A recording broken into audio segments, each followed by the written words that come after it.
Semuanya, selamat wayah kia ya dimanapun kalian berada. Kembali lagi bersama Mamang dan di video kali ini kita bakal lanjutin manhwa regresi hingga 100 kalinya. Kita masuk di part 26. Di awal video ini melihat papan peringkat round keempat di mana Blackside membunuh 722 orang. Tentunya membuat para player lainnya merasa aneh serta kebingungan. Apa dia sungguh membunuh segitu banyaknya? Rasa kemanusiaannya pasti sudah hilang. Bukankah jumlah kita hanya ada 1000 orang saja? Berarti dia membunuh 70% orang dari kita sendirian. Dasar gila. Di tengah keriuhan para player itu, sang Angel tersenyum menuturkan, "Wah, kamu membunuh 722 player sendirian. Kamu memang luar biasa. Itu berarti kamu akan mendapatkan hadiahnya, iya kan?" Setelah mengatakan itu, si Sam pun memberikan hadiahnya kepada Ryumin. Hadiah pertama dari menjadi peringkat pertama pada zona adalah sebuah rank menengah Rare Armor Selection Coupon. Juga hadiah kedua karena menjadi peringkat pertama pada seluruh zona, hadiahnya adalah rank menengah Special Reward Selection Box. Tak menunggu lama, Ryumin pun langsung menggunakannya sembari berpikir, kupon untuk memilih armor rank menengah ya. Tidak buruk, memang sudah saatnya untuk mengganti armor yang sekarang. Di antara 3 pilihan ini, aku akan mengambil Blood Red Assassin Suite saja. Selanjutnya adalah hadiah spesial. Di antara hadiah yang ditampilkan di sana, round 5 mempunyai hadiah subquest yang bagus, tapi bisa dibilang sulit untuk diselesaikan kalau mengingat tingkat kesulitannya yang lumayan. Buff peningkatan stat adalah pilihan yang terbaik. Dengan begitu, Ryumin pun memilih opsi yang pertama, sebuah buff peningkatan stat sebesar 50% hanya terbatas pada round 5. Lalu setelah Ryumin membuka semua hadiahnya, sang Angel melanjutkan. Kalian sudah melihat peringkat masing-masing kan? Sebagai catatan, poin yang didapatkan oleh peringkat ke-521 adalah 30 kill. Jadi, yang mendapatkan peringkat di bawah itu, kalian tahu sendiri kan? Baiklah, mari kita mulai penghapusannya. Setelah mengatakan itu, para player yang termasuk dalam rank terendah, tubuhnya kini mulai menghilang bersamaan dengan teriakan yang menggaungkan ketidakpuasan mereka. Tidak, tunggu dulu, Nona Angel. Apa kami benar-benar akan mati kali ini? Aku tidak mau mati. Oh, wahai Angel, sang malaikat, tolong ampuni kami. Tolong beri kami kesempatan. Tidak, tubuhku. Tolong aku. Aku belum mau mati. Di tengah teriakan-teriakan itu, Youngmin tersenyum puas karena ia masih bisa hidup. Namun, para player yang tak kuat menahan tekanan itu hanya bisa terdiam menutupi telinganya, seperti yang dilakukan oleh Seo Arin. Saat kemudian, setelah para playernya tereliminasi, para player yang masih bisa bertahan ini dikembalikan ke dunia nyata. Di kala fajar mulai menyingsing di Hotel Imperial, terlihat An Sang-chul yang dengan tergesa-gesa berlari ke ruangan tuan yang dilayaninya. Tuan! Mendengar teriakannya, Ma Gyunglok yang tengah beristirahat di kasurnya seketika bangkit berkata, kepala bagian An, apa itu kau? Kenapa kau ada di sini? Aku tak ingat telah memanggilmu kemari. An Sang-chul membalas, saya tidak bisa menghubungi Anda, jadi saya langsung bergegas ke sini karena saya pikir ada sesuatu yang terjadi pada Anda. Mendengar hal itu, Ma Gyunglok pun tersenyum remeh menimpali. Apa kau pikir aku akan mati pada round 4? Apa kau tidak melihat papan peringkatnya? An Sang-chul melanjutkan, saya melihatnya, namun tetap saja saya merasa khawatir. Mau bagaimanapun, round tadi adalah round yang sangat gila. Sembari mengucap wajahnya, Ma Gyunglok menuturkan, itulah kenapa aku langsung melanjutkan tidurku ketika aku kembali. Mentalku terasa sangat kelelahan. Mendengar hal itu, Sang Chul membalas, saya tidak bisa menyangkal itu. Ada 433 orang yang mati. Lalu, Mang Yunglok melanjutkan, mungkin saja lebih dari itu kalau menghitung poin kill yang berulang. Aku sendiri sudah seperti ini. Lalu, monster seperti apa Black Side itu? Apa mungkin dia bukan manusia? Sang Chul yang kembali mengingat sosoknya berkata, mungkin saja dia sebelumnya adalah anggota pasukan khusus yang masih aktif. Seseorang dengan kemampuan dan keberanian seperti itu di Korea. Aku tidak tahu siapa dia. Mendengar hal itu, Mang Yunglok pun terdiam, tertunduk berpikir. Black Side, semakin aku memikirkannya, semakin aku mengaguminya. Tidak peduli siapa identitas aslinya, kalau aku bisa membuatnya bergabung denganku, pasti akan bagus nantinya. Lain kali, aku akan bertanya pada si Prophet itu tentang Black Side. Kemudian, di saat Mang Yunglok tengah berpikir seperti itu, Sang Chul menuturkan, iya Tuan, kalau dipikir lagi, perkataan si Prophet tentang round 4 memang benar-benar terjadi. Sebelumnya, saya memang meragukannya, tapi setelah melihat dan merasakannya sendiri, sembari mengingat perkataan Ryumin sebelumnya, Mang Yunglok menyelanya. Iya, aku juga setuju dengan hal itu. Perkataannya tepat seperti ramalannya. Melihat sikap tuanya, Sang Chul bertanya, lalu apa yang harus kita lakukan sekarang, Tuan? Mang Yunglok membalas, apa maksudmu? Sang Chul melanjutkan, tentang si Prophet Ryumin itu, apa Anda sungguh akan membuatnya menjadi partner bisnis Anda? Sembari bangkit dari kasurnya dan berjalan ke arah jendela, Mang Yunglok menuturkan, tentu saja dia adalah pemegang saham terbesar dengan nilai saham 31%. Memangnya apalagi yang kita miliki? Mungkin dampaknya adalah perusahaan ini bisa dibilang ada di tangan Ryumin. Mendengar hal itu, Sang Chul menimpali, kalau begitu, apa Anda akan mengubah arah industrinya secara keseluruhan seperti yang dia katakan? Mang Yunglok membalas, tak perlu membicarakan hal itu. Perusahaan tetap akan berkembang dengan hal ini. Selain itu, kita juga harus membuatnya berada di pihak kita. Dengar, jangan meremehkan atau memandang rendah dirinya hanya karena dia masih seorang anak muda.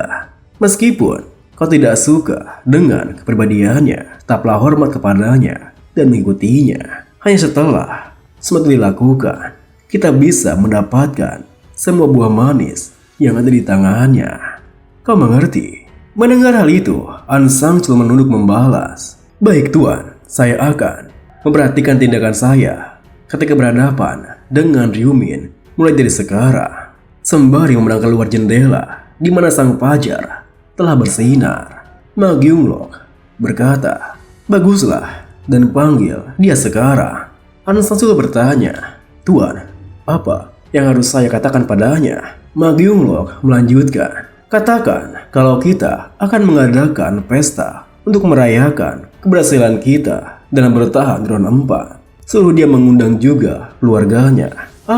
Apa kita juga harus mengundang Nona Sewarin?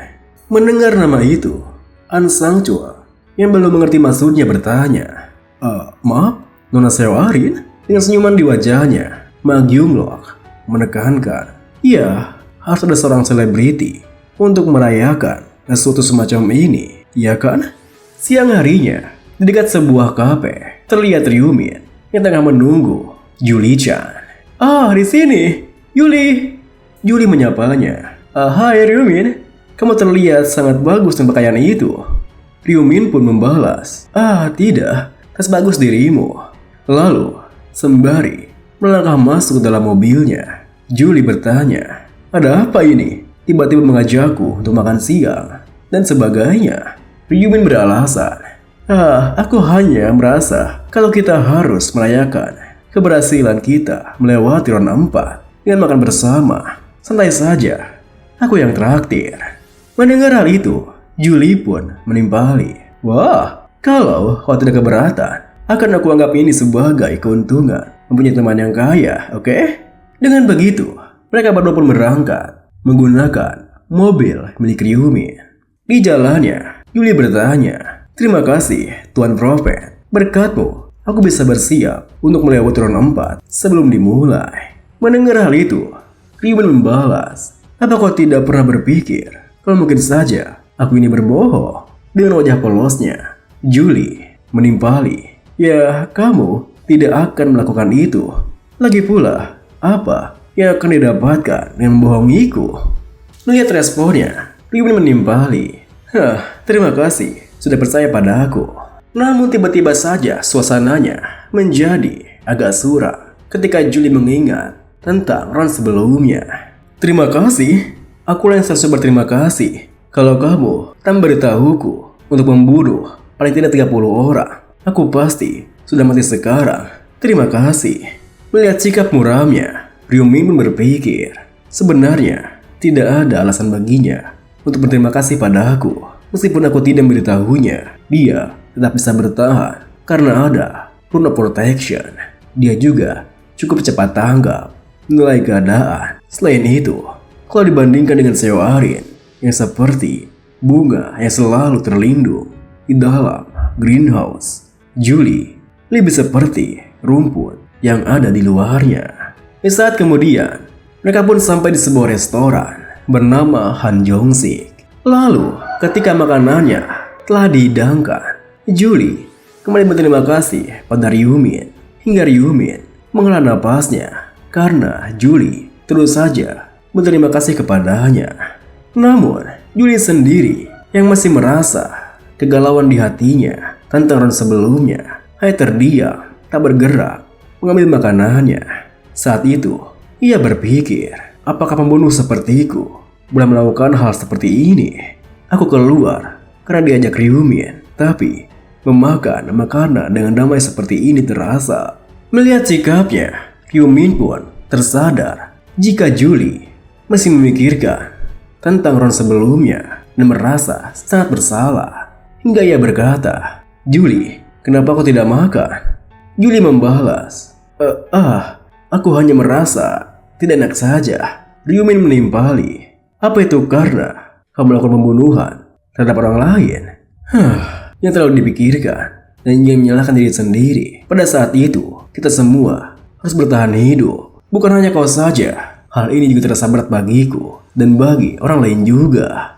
Dengan wajahnya yang hampir menangis, Julie membalas, "Itu memang benar. Tapi, meskipun begitu, aku sudah..." Ryumin dengan sigap langsung menyalahnya. "Cukup. Mau bagaimana lagi kalau sesuatu yang ini terjadi di masa depan? Apa kita hanya harus berdiam diri saja? Apa yang akan terjadi pada keluarga kita kalau kita tidak bangun? Kita semua mempunyai keluarga yang selalu menunggu kembalinya kita." Mendengar perkataannya, Julie pun seketika teringat dengan ayahnya. Hingga ia berpikir, "Keluargaku, kalau aku tidak bangun, ayah pasti akan sedih." Dengan begitu, Julie pun kini menguatkan kembali hatinya, lalu menuturkan, "Kamu benar, aku sudah lupa dengan keluargaku. Aku lupa kalau itulah alasanku bisa bertahan selama ini. Terima kasih Ryumin, kamu sudah membuatku tenang." Melihat sikapnya yang telah kembali seperti biasanya, Ryumin pun menuturkan, "Tak perlu terlalu dipikirkan. Makanlah saja makanan di sini dan nikmatilah." Dengan begitu, Julie pun mulai mengambil makanannya. "Baik, ini sungguh nikmat sekali. Aku bisa merasakan semua rasa lelahku dari round 4 meleleh dan hilang." Dengan begitu, mereka berdua pun menikmati makanannya. Dan tak terasa, jam pun telah berlalu. Sore hari itu, setelah menikmati makanannya, Julie berterima kasih pada Ryumin. "Terima kasih atas makanannya, Min." Mendengar perkataannya, Ryumin membalas, "Itu adalah pertama kalinya kau manggilku tanpa nama keluarga." Julie menimpali, "Iyakah? Apa aku boleh memanggilmu seperti itu ke depannya? Itu pun kalau kau mengizinkannya." Dengan senang hati, Ryumin menimpali, "Tentu, silakan saja."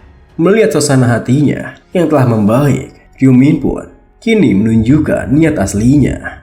di mana ia menuturkan, "Julie, aku mengajakmu kemari hari ini adalah agar aku bisa berbagi informasi denganmu tentang round 5. Tentunya perkataan Ryumin membuat Julie terkejut. Round 5? Apakah kamu sudah melihat masa depan?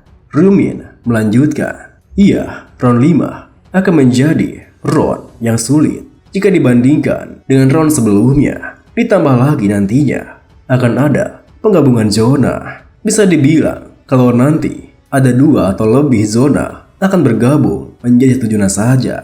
Dengan wajah terkejutnya, Julie bertanya, "Apa itu artinya? Aku bisa bertemu denganmu?" Dengan tenangnya, Ryumin berkata, "Iya, seperti itu, tapi tidak di round 5. Sebenarnya mereka berdua bisa bertemu di round 5. Tapi kalau Ryumin mengatakan kalau mereka ada di zona yang sama, Julie pasti akan mencarinya. Ryumin berniat ia harus bertemu dengannya tanpa menggunakan identitasnya. Dan untuk melakukan itu, Ryumin melanjutkan, "Dengarkan baik-baik apa yang akan aku katakan ini. Seperti aku bilang sebelumnya, round 5 akan menjadi sangat sulit diselesaikan. Kau mungkin saja tidak bisa melewatinya, tapi ada satu cara yang bisa kau lakukan." Mendengar hal itu, Julie yang penasaran bertanya, "Apa itu?" Dengan seriusnya, Ryumin menekankan, "Black Side. Carilah dan mintalah bantuan padanya." Dan ini pun dari dengar. Tentunya, perkataan Ryumin membuat Julie semakin terkejut, bahkan terperanjat. Apa? Black Side? Terima kasih buat teman-teman semua yang udah nonton. Mohon maaf jika ada salah-salah kata atau pengucapan Mamang yang kurang jelas. Sampai jumpa di video berikutnya.